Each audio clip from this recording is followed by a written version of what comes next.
Good evening. Today is November the 21st. Yes, this is pre-recorded. And last night on my blog, I posted a excerpt about scary movies and why they're scary, and it is on our schedule to discuss this topic during this YouTube episode, which is exactly what we're going to be doing. I am going to let you know that this is not a research-based episode. This is a personal experience episode as to why I personally cannot handle scary movies, or some of them rather. I was never allowed to watch them as a child. I happened to see one once when I was sick. I had fallen asleep on the couch and my dad always watched the Night Owl series. And I woke up and I saw a staircase that was very dark,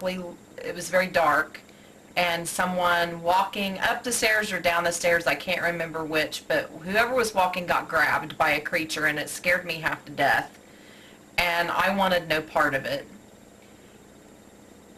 And if you've been following the Bumps in the Night series, you'll know that I had some pretty graphic paranormal experiences as a child, so that added to the terror. As I grew older, it didn't seem to curve as far as my fear. In fact, I was at a friend's house in middle school, and she wanted to watch The Lost Boys, and I wanted nothing to do with it. But I did it because, peer pressure. But she was a very good friend, and she still is. And I remember, running out of the room at one point. It was just too much for me to handle. I could not watch that movie. And I just thought of another experience where we had a sleepover, because there was a group of us in middle school, and we would rotate between houses each weekend. And we would stay all night with one another, and we would pick movies to watch while we were spending the night with one another. I remember it was with that group of girls that I watched Stand By Me, first time I'd ever seen it.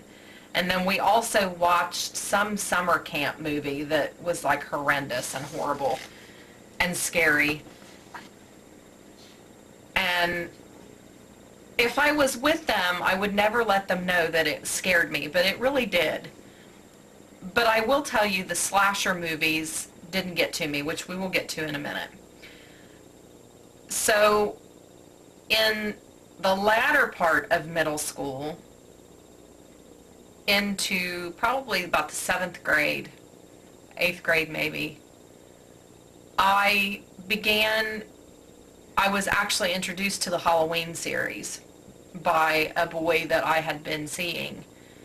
And it did not scare me. It fascinated me. I wanted to know more about, I guess, the psychology of the situation, which is aptly appropriate because that's the field of study that I went into later. It did not scare me at all. The Halloween series did not scare me. I was never interested in the Friday the 13th series. I did not get into the Nightmares on Elm Street, didn't even have the desire to watch them. But the Halloween series had me captivated. Then I hit my late teens to early 20s, and I began to realize the tricks of cinematography. And then I wasn't so scared anymore. My favorite horror movie in high school was Jaws. I absolutely love that movie, still to this day. But as many of you know that watch Jaws or have seen Jaws, it doesn't involve demons and ghosts. It involves a psychotic fish.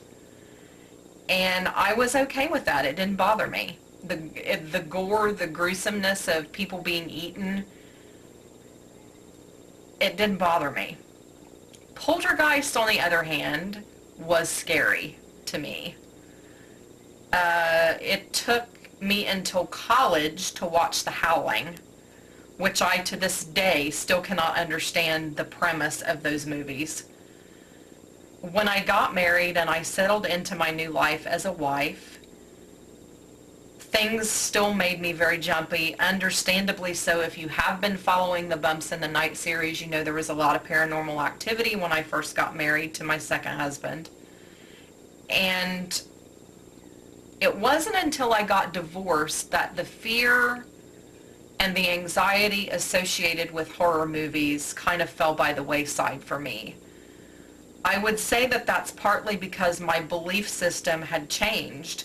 I no longer believed in heaven and hell, and in that case, did evil truly exist, or was it a choice that someone made, or was it nature versus nurture, or whatever psychological explanation or thesis you would have to explain the premise of a horror movie? Basically, to me, at that point, it was all make-believe, and I was okay with that. So I started watching them a little bit more avidly. I remember watching Saw and The American Werewolf in London, which I absolutely love that movie still to this day. The American Werewolf in Paris had awesome technological horrors to it. I really liked those movies and still do. I also watched Amityville Horror, the first one, the original one, and the newer version, and both of them fascinated me, but they terrified me. As much as I love watching Ryan Reynolds, knowing that that movie was based on actual events frightened me. And I'll let you in on a little secret. The girl, the ghost girl in Amityville Horror that made friends with the daughter in that movie is the premise for one of the characters in The Fine Line. And that's all I'm going to say because I want you to read the book. However, she was a malevolent spirit in Amityville Horror. The little ghost girl in my book is not. She is a pure spirit. Zombie movies, slasher movies, those sorts of films, they do not bother me as much, to be honest. But I've lost interest in them. In fact, I don't even waste my time watching them because I think they're kind of stupid. So I apologize to all the zombie fans out there. And I watched Final Destination and didn't even blink.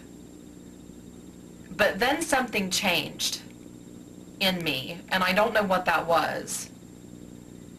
Movies that I could stomach before, I can't any longer. In fact, the last Final Destination movie that came out, I ended up covering my eyes through almost the entire thing. I tried to watch Hostel, which is a movie that I had wanted to watch for years, and I got through all the sex scenes and got to the first torture scene and had to turn it off. I couldn't watch it. I got sick. I got queasy. I felt like I was going to throw up. So here's a funny tidbit. When I became aware of my abilities, I started watching television shows like Celebrity Ghost Story and things along those lines because I felt like I could relate to that, and it made me feel not so alone.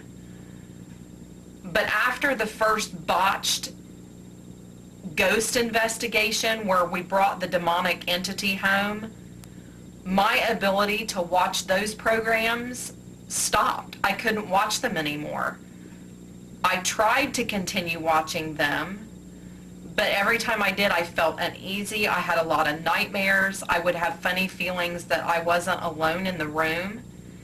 And I figured out that it might have actually been truth to some degree, that movies like that open a door, so to speak.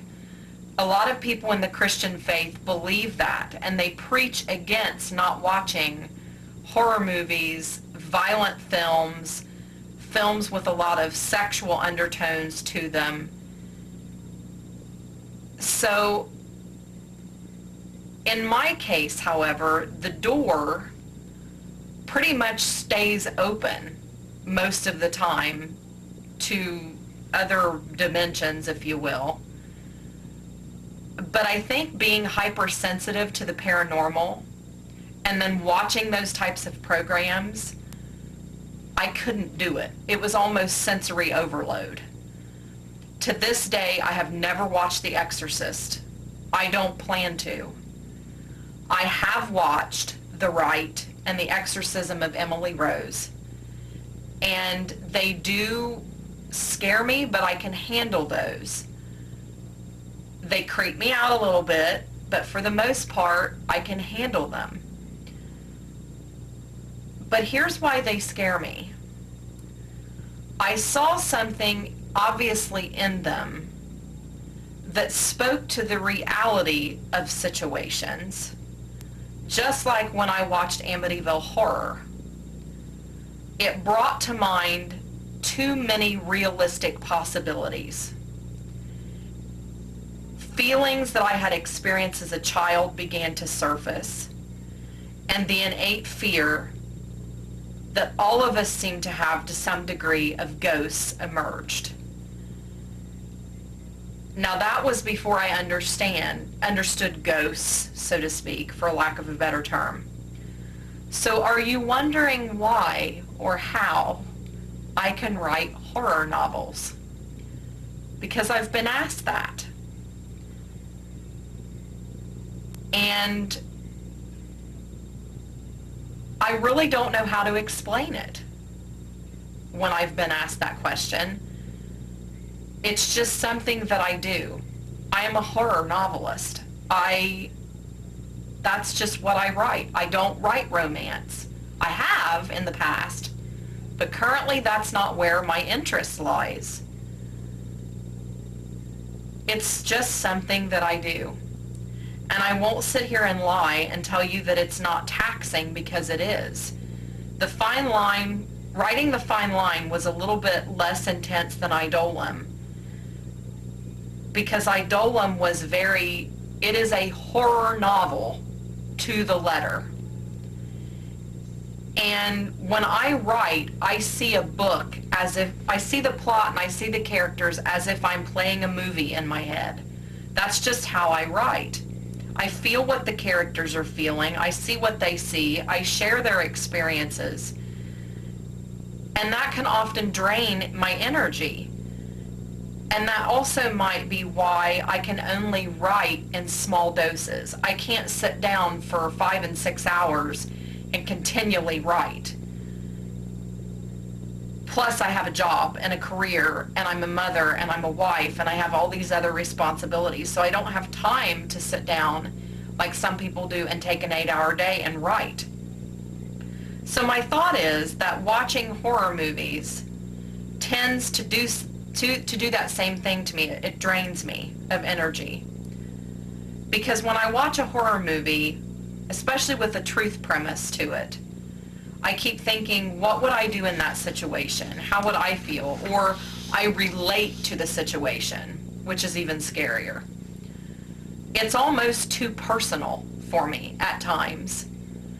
Again, I think there's some truth to the fact that it does open a door between this world and the one beyond. And not all the travelers walking through that door are friendly. So there you have it. That is why I cannot watch horror movies for the most part. Yes, I still watch some, but I typically steer clear. I feel like I have enough dream activity at night that I don't need to tap into nightmares because of the things that I watch. My dreams tend to be a way for my spirit guides and those that have passed on to communicate with me or through me.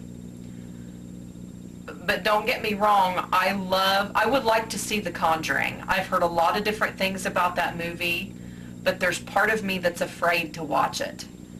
I'm afraid to watch it. I would like to, but I'm scared to watch it. Because when you open that door, for a lack of a better analogy, because I've used that analogy several times in this episode, Sometimes you can't necessarily close it as quick as you'd like. And as I said before, my door into the paranormal swings open and close almost on a daily basis. And the veil thins, sometimes so much so that I can see through that veil into the world that many people believe doesn't even exist. So I don't need any extra incentive to do that. For the time being, I would like to thank you for following the series. I hope that that clears up my interpretation of horror movies and of scary movies. The next episode is scheduled for December 5th, and it will be about spirit guides. The next episode after that is scheduled for the 19th of December, and it is going to be gifts of the supernatural kind. We're going to talk about different gifts that people possess. But until then, thank you so much for watching. Love and light to you wherever you are in the world, and have a great day no matter where you are. Always keep believing, keep the faith, and peace out. Have a good one. And have a great Thanksgiving. Bye.